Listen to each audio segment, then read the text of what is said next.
possibility of more people joining the NHS as nurses. These figures suggested that whilst that might be true, obviously it's not much use if you're losing them at as great a rate. So that was the essence of the argument that prompted the question. Okay, Sarah from Grantham joins us. Sarah, what would you like to say about the debate, about the retention of nurses? In terms of what Margo was saying about the NHS, unless the government has done a U-turn again, I have got nothing to say about the fact that she was lying.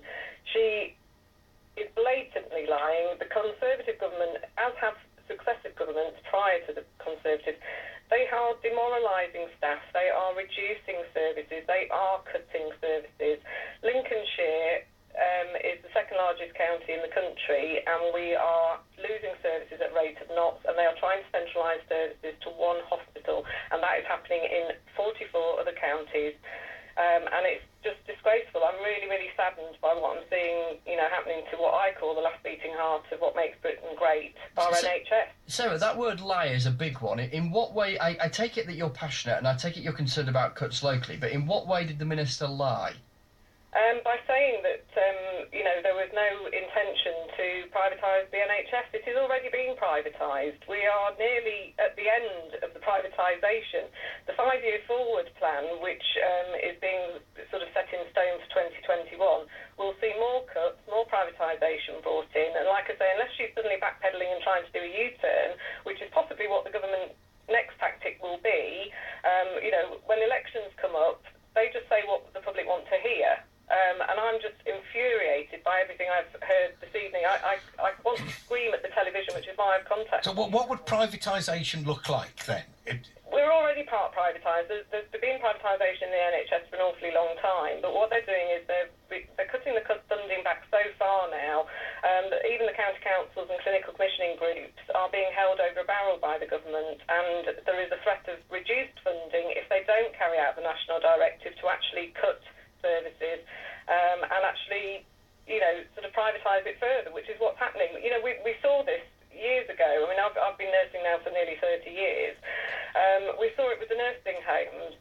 The council-run nursing homes were actually underfunded for a period of time to the point where they were non-viable. This is what they're trying to do to the NHS and to a lot of the services within the NHS. And this ageing population with complex needs, if I hear that one more time, I am literally going to scream. This is something they should be factoring in. The NHS was always put into place to serve the population, to serve, of course it's growing. They're reducing services and increasing housing estates. How does that work for a county when we've only got 3 major hospitals and they're trying to centralise services into one? There's 750,000 people that live in Lincolnshire alone. That's going to increase, but they are pulling back on services, and it's because of underfunding. Okay, one of our friends here wants to say something. Jonathan, go on.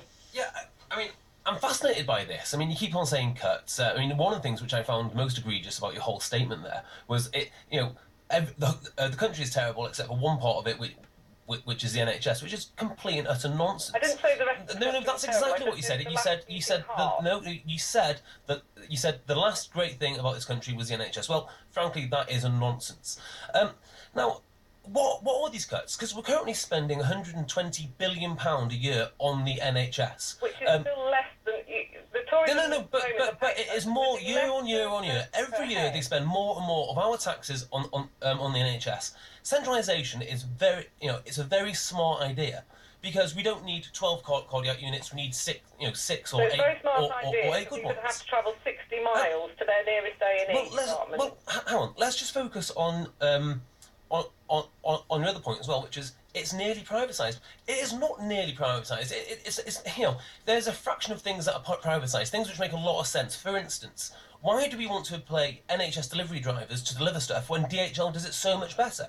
These arguments make no sense whatsoever, and there are not cuts. It's been year-on-year increases. Okay, but when you see the kind of rationalisations in the name of efficiency that Sarah's seen, where it probably does make financial sense to have one big hospital instead of several smaller ones. No, but it probably does make good financial sense, but it's no good if you have to go 60 miles to an A&E, or you're elderly, you've got to go a long way to get treatment. One understands why that's difficult for some people. I think that's your point, isn't it, Sarah? Yeah, and we're having maternity services centralised in Lincolnshire, and this is happening in 44 other counties. Okay, but that might be the most efficient way of doing it, if not the most convenient, possibly. Well, it is, and unless you happen to be pregnant, and you've got 40 miles to go for every one of your screenings, you've got no means of getting there, then it's awkward, isn't it? Infant mortality rate is going up in Lincolnshire, as it is in other counties. I'm part of lots of campaign groups across the country, and every county is seeing the same cuts, and they are cuts. They're not cuts. It's year-on-year increases. Okay. I mean, I just want to know, how much more of my money do you actually want? Well, it's our money, it's not just yours, unless you're very well This is the point, yes, this is the point. It's our NHS, and these guys think it's theirs, to do with what they want. There is no public consultation. It is purely a con, so anything that's ever put out for public consultation doesn't actually happen. So the people that are working for the NHS, that understand the NHS, are not being consulted properly. Neither is the public. And that is wrong. That is incredibly wrong. Okay, Sarah in Grantham, thanks very much for your call. I appreciate you calling in, Chris. Yeah, let's bring in Christine in Sunderland. Hi, Christine. Hello. Right, well, that says it all. The NHS apparently being privatised, but not being privatised, but partly privatised.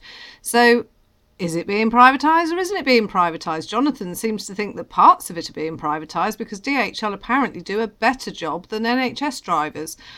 Quite where he gets his information from, I don't know, but an interesting debate all round, I think you'll agree. Good night, everybody.